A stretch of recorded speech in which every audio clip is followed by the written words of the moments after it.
எந்த தப்பும் செய்யாத போதும், எந்த குற்றமும் செய்யாத போதும் இயேசு கிறிஸ்துவை அநியாயமாக, அக்கிரமமாக பிலாத்துவினிடத்திலே கொண்டு வந்தார்கள். சிலுவையில் அறைய வேண்டும், அவரை கொன்றாக வேண்டும் என்று சொல்லி அன்றைய தினத்திலே இருந்த அந்த பரிசேயர்களும் சாஸ்திரிகளும் அதிகாரிகளும் இவர்கள் எல்லோருமே கூட கங்கணம் கட்டிக் கொண்டார்கள். இயேசு கிறிஸ்துவை பிலாத்துவினிடத்திலே கொண்டு வந்தபோது பிலாத்து இயேசு கிறிஸ்துவை பார்த்தான், விசாரித்தான், பரீட்சித்தான், சில கேள்விகளை கேட்டான். அதன் பின்புதான் அவன் இந்த வார்த்தையை சொன்னான், இயேசு கிறிஸ்துவை நான் என்ன செய்ய வேண்டும், என்ன செய்ய வேண்டும் என்று அவரை இங்கே அழைத்துக் கொண்டு வந்திருக்கிறீர்கள்? அதற்கு அவர்கள் சொன்ன பதில் என்னவென்றால், சிலுவையில் அறைய வேண்டும் என்று எல்லோருமே சொன்னார்களாம். எல்லோரும் ஒரே மாதிரியாக, அந்த மூடர்கள் எல்லோருமே கூட ஒரே வார்த்தை, ஒரே பாட்டு. அது என்னவென்றால், சிலுவையில் அறைய வேண்டும், இயேசு கிறிஸ்துவை கொல்ல வேண்டும். அப்ப பிலாத்து கேட்ட கேள்வி, என்ன தப்பு பண்ணாரு? இவர் மேல என்ன குற்றம் இருக்கு?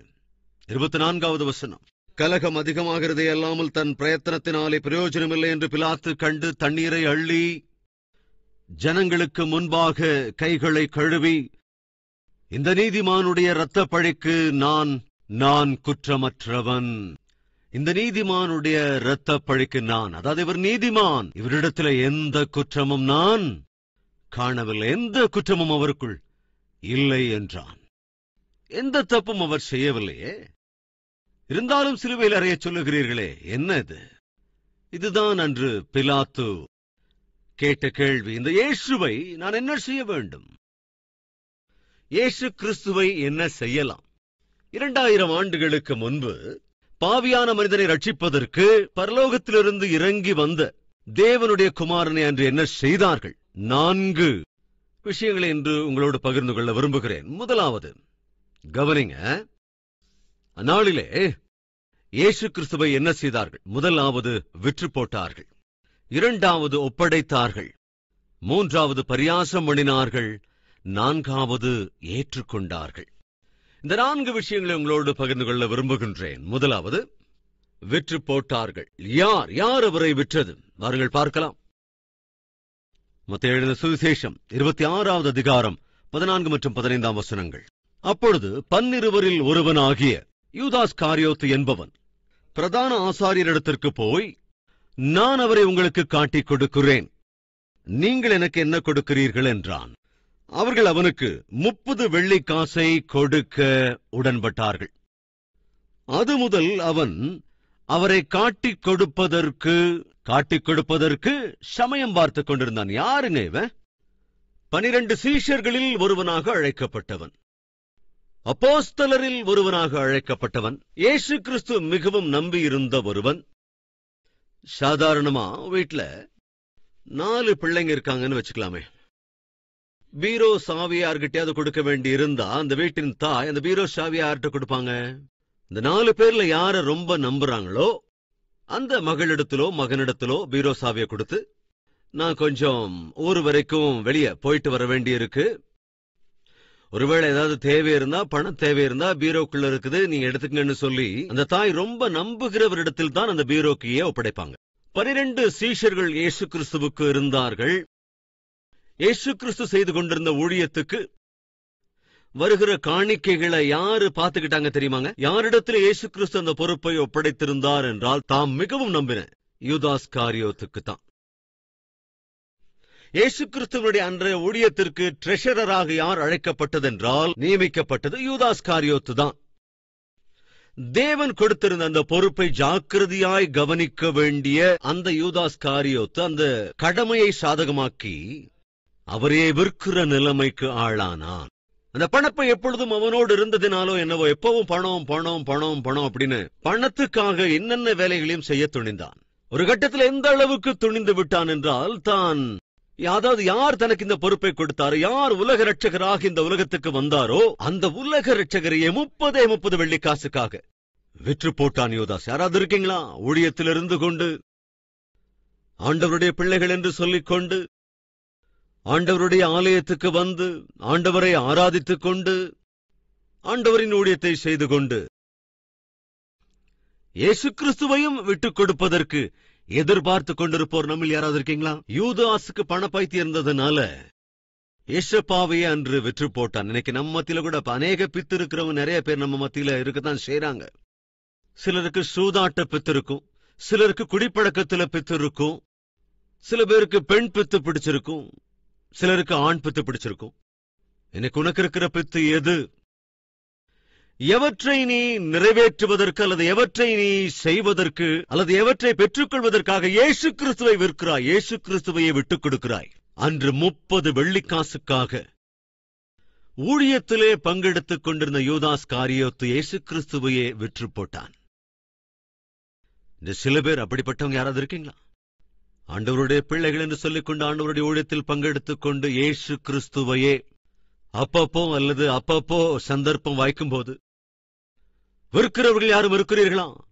ஜாக்கிரதை, கவனிங்க. ஊழியத்திலே பங்கெடுத்துக் கொண்டு கூட பரிசுத்தமில்லாதவைகளை பார்க்கிறவர்கள், பரிசுத்தமில்லாத காரியங்களை செய்கிறவர்கள், பரிசுத்த குலைச்சலுள்ள சம்பாத்தியத்துக்கு ஆசைப்பட்டு அப்படி சம்பாதிக்கிறவர்கள் இயேசு கிறிஸ்துவை விற்றுக் கொண்டிருக்கிறீர்கள். ஜாக்கிரதை. அன்று ஒருவன் அப்படி இருந்தான். இயேசு கிறிஸ்துவையே 30 வெள்ளிக்காசுக்காக விற்று போட்ட ஒரு பரிசுத்தமில்லாதவன். 2வது, ஒப்புக் கொடுத்தார்கள். இயேசு கிறிஸ்துவுக்காக உயிரை கூட கொடுப்போம் என்று சொன்னார்கள் சீஷர்கள் எல்லோருமே சேர்ந்து கொண்டு.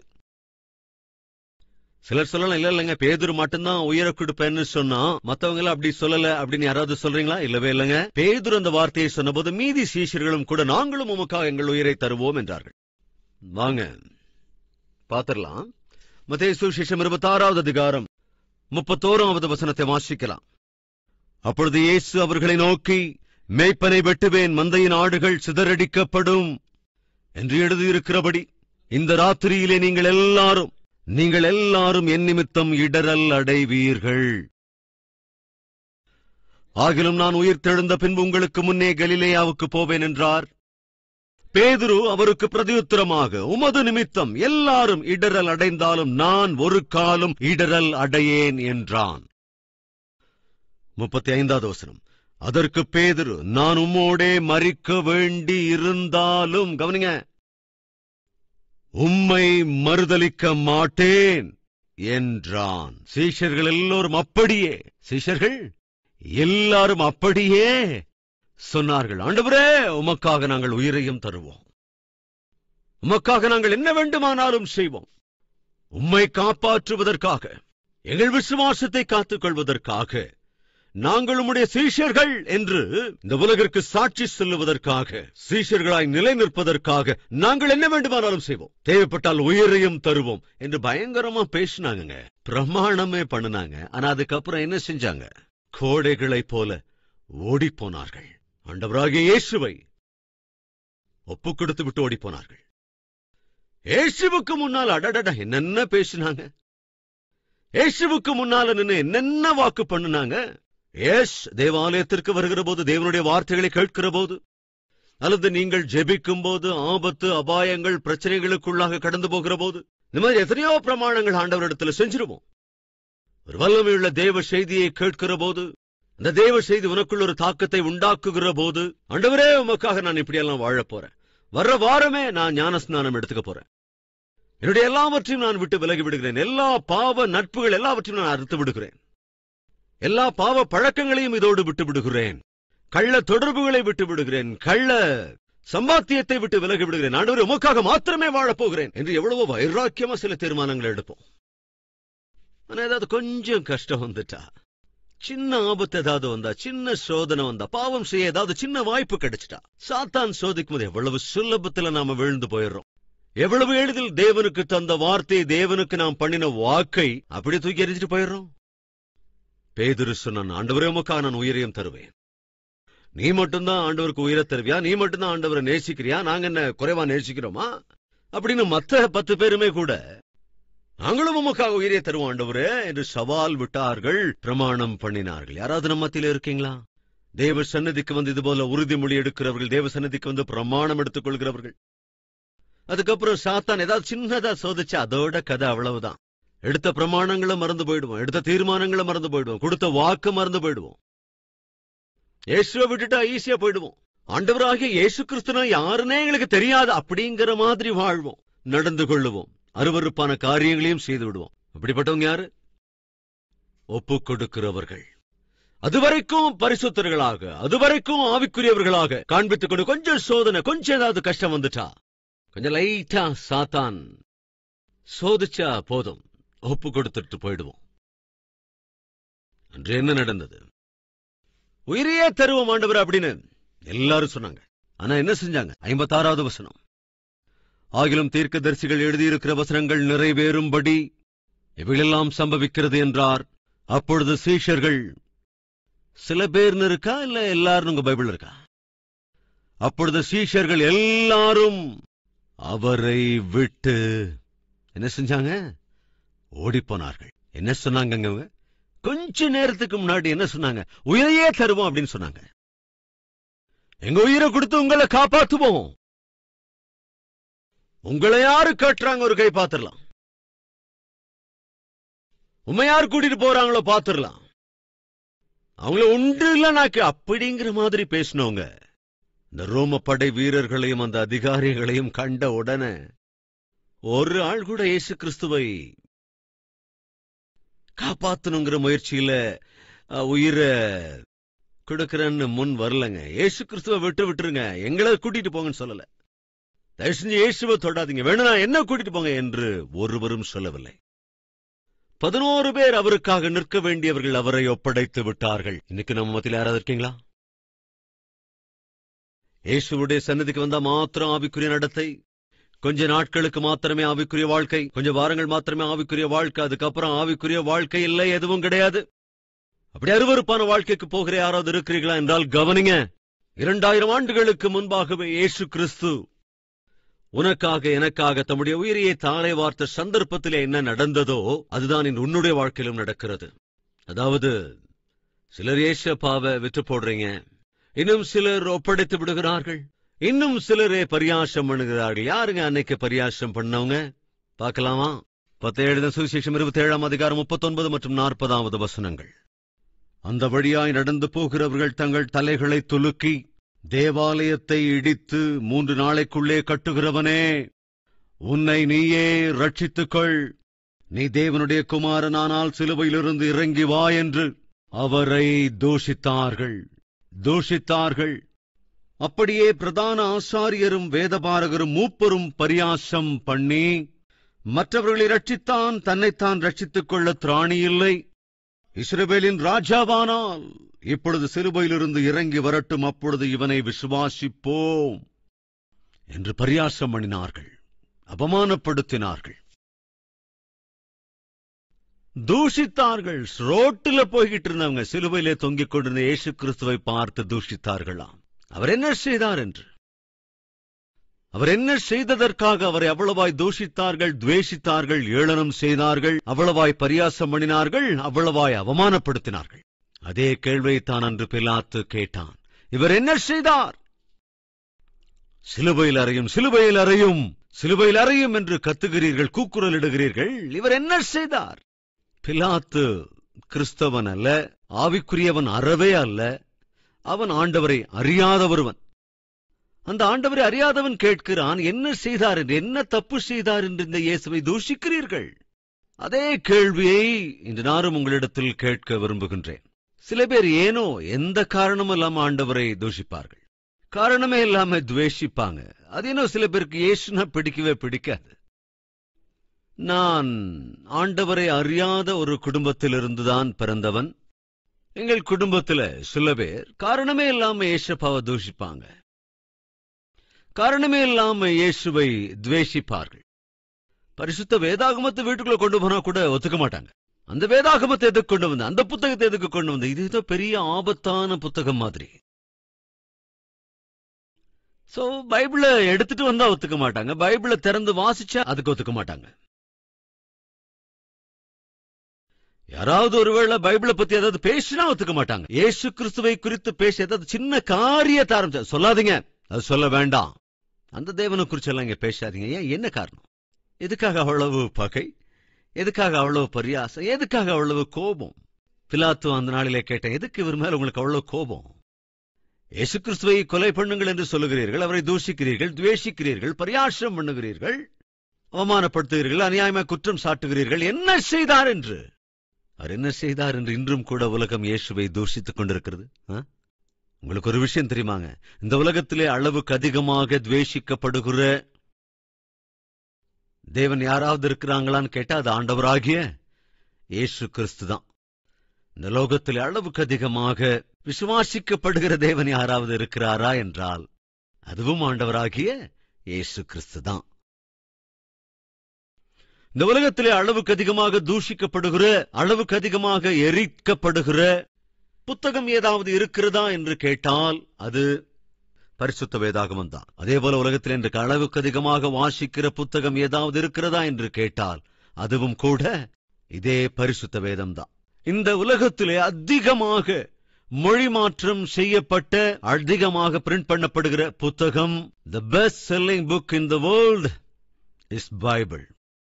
வால்டேர் என்ற ஒரு நபர் இருந்தார். அவர் பல சவால்களை விட்டார். என்னவென்று தெரியுமா? உலகத்திலேயே பைபிள் இல்லாதபடி செய்ய போகிறேன், கிறிஸ்தவத்தையே இல்லாமல் அடியோடு அழிக்கப் போகிறேன், கிறிஸ்துவின் பெயரை கூட உச்சரிக்காதபடி செய்ய போகிறேன் என்றார். அவருடைய நாமமோ அவருடைய பேரோ அடையாளம் இல்லாமல் செய்ய போகிறேன் என்று சவால் விட்டார். புத்தகங்களை எழுதினார், பத்திரிகைகள் எழுதினார், பிரிண்டிங் பிரஸ் கூட வைத்தார். அந்த பிரஸ் மூலமாக தான் செய்தது என்னவென்றால், இயேசுவை குறித்ததான காரியங்களுக்கு விரோதமாக, இயேசுவுக்கு விரோதமாக எழுதி சமுதாயத்திலே மனிதர்களுக்குள்ளே இயேசு கிறிஸ்துவை குறித்ததான சத்தியத்தை அழித்து அசத்தியமானவைகளை பிரிண்ட் செய்து இயேசுவை குறித்து ஒருவரும் பேசக்கூடாது, நினைக்கக்கூடாது என்று சொல்லி அநேக புத்தகங்களை அவர் எழுதினார். ஏராளமான கைப்பிரதிகளையும் எழுதி வெளியிட்டார். இயேசுவையோ, இயேசுவை குறித்த நற்செய்திகளையோ, இயேசுவின் சத்திய சுவிசேஷங்களையோ அவரால் எதுவுமே, அதாவது தடுத்து நிறுத்தவே முடியவில்லை. கடைசியில் அவர் இறந்தும் போனார். அப்படி அவர் இறந்ததற்கு பிறகு அந்த பிரிண்டிங் பிரஸ்ஸையும், அந்த பிரிண்டிங் பிரஸ் வைத்திருந்த அந்த இடம், அவருடைய வீடு, அந்த மெஷின்ஸ் எல்லாவற்றையும் யார் வாங்கிக் கொண்டார்கள் என்றால், ஜெனீவாவில் இருக்கிற பைபிள் சொசைட்டி நிறுவனத்தார் வாங்கி, பைபிள் சொசைட்டி ஆஃப் ஜெனீவா என்ற நிறுவனம் வாங்கி, அதே பிரிண்டிங் பிரஸ்ல இன்று பரிசுத்த வேதாகமம் பிரிண்ட் பண்ணப்பட்டுக் கொண்டிருக்கிறது. சொன்னார், அந்த நாளில் அந்த மனுஷன் என்ன சொன்னார் என்றால், இயேசு கிறிஸ்துவின் பெயரை இல்லாதபடி அழித்து விடப் போகிறேன், அவர் பெயரை ஒருவரும் சொல்ல முடியாது, அவர் புத்தகத்தை ஒருவரும் வாசிக்க முடியாதபடி நான் அழிக்கப் போகிறேன் என்று தூஷித்து துவேஷித்து சவால்கள் எல்லாம் விட்டார். ஆனால் இன்று அந்த நபரால் எழுதப்பட்ட புத்தகத்தை ஒருவரும் வாசிப்பதில்லை. ஆனால் அவர் ஆரம்பித்த, அவர் ஸ்தாபித்த தெரியாது. ஆனால் ஒருவேளை இயேசுவை நீ தூஷிப்பாய் என்றால், இயேசு கிறிஸ்துவை நீ வெறுப்பாய் என்றால், காரணமே இல்லாமல் இயேசு கிறிஸ்துவை குறித்து நீ தப்பாக பேசிக் கொண்டிருந்தால், உன்னிடத்தில் ஒரு கேள்வி, தேவனுடைய ஊழியக்காரனாக உண்மையாக நான் உங்களிடத்திலே கேட்க வேண்டும் என்கிற விஷயம் என்னவென்றால், இயேசுவை தூஷிப்பதற்கும் துவேஷிப்பதற்கும் ஒரு காரணத்தை சொல்லுங்க பார்க்கலாம். பாவியான மனிதனை உயிருக்குயிராய் நேசித்தார், அதற்காக இயேசு கிறிஸ்துவை தூஷிக்கலாமா? பாவியான மனிதனை ரட்சிப்பதற்காகவே பரலோகத்திலிருந்து இந்த உலகத்திற்கு வந்தார், அதற்காக இயேசு கிறிஸ்துவை தூஷிக்கலாமா? பாவி என்று ஒதுக்கி வெறுத்து தள்ளப்பட்டிருக்கிற மனிதனை இந்த சமுதாயத்தில் அவன் ஒரு மதிப்புள்ள மனிதனாக மாறுவதற்கு வழிவகுத்தாரே, அதற்காக இயேசு கிறிஸ்துவை தூஷிக்கலாமா? முடவர்களுக்கு கால்களை சரி செய்தார், குருடர்களுக்கு பார்வை கொடுத்தார், குஷ்டரோகிகளை குணமாக்கினார், இறந்து போனவர்களை கூட உயிரோடு எழுப்பினார், அதற்காக இயேசு கிறிஸ்துவை துவேஷிக்கலாமா, தூஷிக்கலாமா? பாவம் செய்கிற மனிதனை அவர் அன்போடே கூட விசாரித்தார், வெறுமையாக்க ஒடுக்கப்பட்டவர்களை தன்னுடையவர்களாக ஏற்றுக்கொண்டார், அதற்காக இயேசு கிறிஸ்துவை தூஷிக்கலாமா? பிரபஞ்சத்தையே ஆளுகை செய்கிற அந்த உயர்ந்த ஸ்தானத்தை விட்டுவிட்டு அடிமையின் ரூபம் எடுத்து தம்மை தாமே அடிமையாக்கி பாவியான மனிதனுக்கு வரவேண்டிய சிக்ஷை எல்லாவற்றையும் தம்மீது சுமந்து கொண்டு விண்ணுக்கும் மண்ணுக்கும் மத்தியிலே, தேவனுக்கும் மனிதனுக்கும் மத்தியிலே, வடக்கிற்கும் தெற்குக்கும் மத்தியிலே 3 ஆணிகளின் மேலே தொங்கி தம்முடைய உயிரையே தியாகம் செய்தாரே, அதற்காக ஆண்டவராக இயேசு கிறிஸ்துவை நீ தூஷிக்கலாமா? பிலாத்து அன்று கேட்டான், எதற்காக இவ்வளவாய் தூஷிக்கிறீர்கள் இயேசு கிறிஸ்துவை, அவர் என்ன செய்து விட்டார் என்று. ஒருவன் அவரை விற்று போட்டான், சிலரோ அவரை ஒப்புக் கொடுத்து விட்டார்கள், இன்னும் சிலரோ அவரை அவமானப்படுத்தினார்கள். என் அன்பு சகோதரனே, சகோதரியே, நீ என்ன செய்ய போகிறாய்? இயேசு கிறிஸ்துவை நீ என்ன செய்ய போகிறாய்? விற்று போடலாம், அவரை ஒதுக்கி வைக்கலாம், பரியாசம் பண்ணலாம், ஏளனம் செய்யலாம், அவமானமும் படுத்தலாம், அல்லது அவருடைய அன்பை குறித்த சத்திய சுவிசேஷத்தை உணர்ந்து அவரை ஏற்றுக்கொள்ளவும் செய்யலாம். என் அன்பு சகோதர சகோதரிகளே, பாவியான மனிதனை உயிருக்குயிராய் அவர் நேசித்தார் என்று இயேசுவை குறித்து சொல்ல காரணம் என்ன தெரியுமா? சிலுவையின் மீது தொங்கிக் கொண்டிருந்த அவருடைய சரீரமே அதற்கு ஆதாரம். பாவியான மனிதனை பரிசுத்தப்படுத்துவதற்கும் பரலோகத்திலே கொண்டு சேர்ப்பதற்கும் அவர் ஒருவர் மாத்திரமே போதுமானவர். என் அன்பு சகோதரனே சகோதரியே, இன்று இந்த சத்தியத்தினை உணர்ந்து கொண்டால் நன்றாயிருக்கும். இயேசு கிறிஸ்து சிலுவையிலே தொங்கிக் கொண்டிருந்த போது அவருக்கு வலப்புறத்தில் ஒரு கள்ளன், இடப்புறத்தில் இன்னொரு கள்ளன். ஒரு கள்ளன் சொன்னான், நீ தேவனுடைய குமாரன் ஆனால் உன்னை நீயே ரட்சித்துக்கொள், எங்களையும் ரட்சித்துக்கொள். அப்படி இன்னொரு கள்ளன் சொன்னான், டே நீ என்ன பேசுகிறாய்? நீயும் நானும் செய்த தவறு பாவங்களுக்காக இந்த சிக்ஷை நமக்கு வந்திருக்கிறது, அது நியாயமானது. ஆனால் இவரோ எந்த குற்றமும் செய்யாதவரப்பா. இயேசு கிறிஸ்து காலையில் 9 மணியிலிருந்து மதியம் 3 மணி வரை அந்த சிலுவையிலே தொங்கிக் கொண்டிருந்த போது அந்த கள்ளன் அவரை கவனித்துக் கொண்டே இருந்தான். சாதாரணமா சிலுவையில் அறையப்படுறவங்க கத்துவாங்க, தூஷிப்பாங்க, பயங்கரமா ஏதேதோ பேசுவாங்க. சிலுவையில் அறைந்தவர்களை சாபம் விடுவார்கள். ஆனால் இயேசு சிலுவையின் மீது பிரார்த்தனை செய்து கொண்டிருந்தார். பிதாவே, இவர்கள் செய்வது இன்னதென்று அறியாதிருக்கிறார்கள், எனவே உங்களை மன்னிங்க ஆண்டவரே என்று மன்றாடினார் அவர்.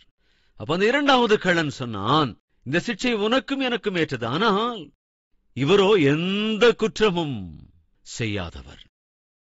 எனவே என்ன செய்தான் தெரியுமா? ஆண்டவராக இயேசு கிறிஸ்துவை தன் இரட்சகராக அங்கீகரித்துக் கொண்டான். வாருங்கள் பார்க்கலாம். லூக்கா எழுதின சுவிசேஷம்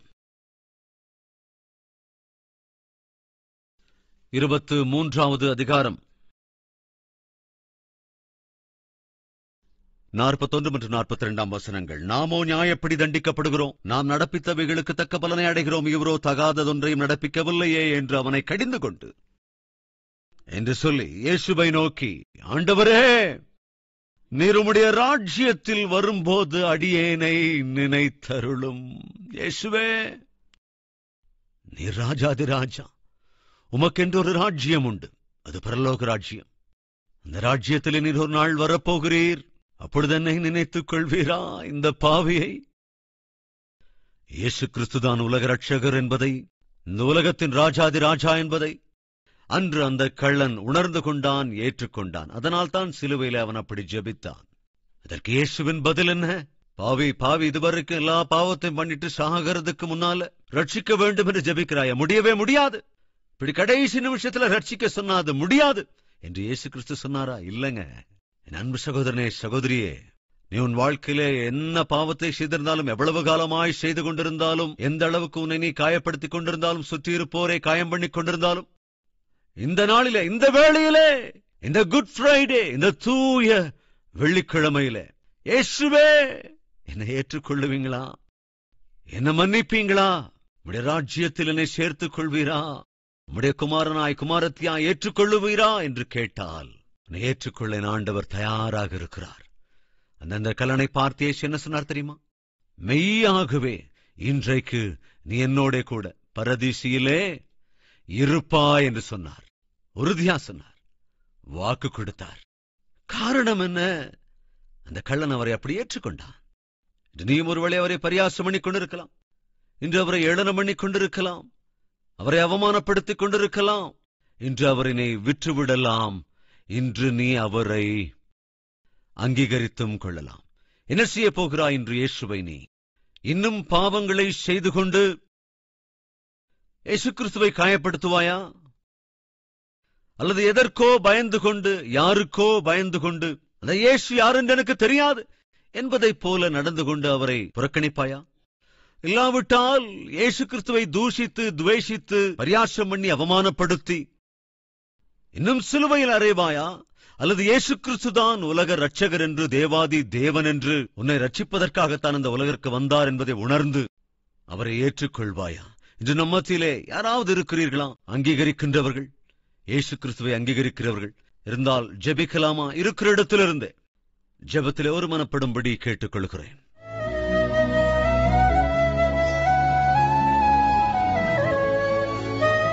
பரிசுத்தமுள்ள பிதாவே, 2000 ஆண்டுகளுக்கு முன்பு இதே வெள்ளிக்கிழமையிலே ஆண்டவரே, சிலுவையிலே தொங்கிக் கொண்டிருந்த ஒரு கள்ளன், இயேசுவே என்னை நினைத்தருளும் என்று உம்மிடத்தில் மன்றாடினான், மனஸ்தாபப்பட்டான். ஆண்டவரே, அவன் தன்னை ஒப்புக் கொடுத்தான். அதன் பலனாக அந்த வேளையிலே அந்த கள்ளனை நீர் ஏற்றுக்கொண்டீர், அந்த கள்ளனை நீர் மன்னித்தீர். அதன் பலனாக அவன் உம்மோடே கூட பரதீசிலே வாழ்கின்ற, பரலோகத்திலே சேருகின்ற பாக்கியத்தை பெற்றுக் கொண்டான். இந்த வேளையிலும் யாரெல்லாம் இந்த தூய வெள்ளியிலே இயேசுவே என்னை நினைத்தருளும், அநேகந்தரம் நான் உம்மை விற்றுவிட்டேன், அநேகந்தரம் உம்மை நான் ஒப்புக் கொடுத்து விட்டேன், அநேகந்தரம் உம்மை பரியாசப்படுத்தி இருக்கிறேன், அவமானப்படுத்தி இருக்கிறேன், என்ன மன்னிங்கப்பா.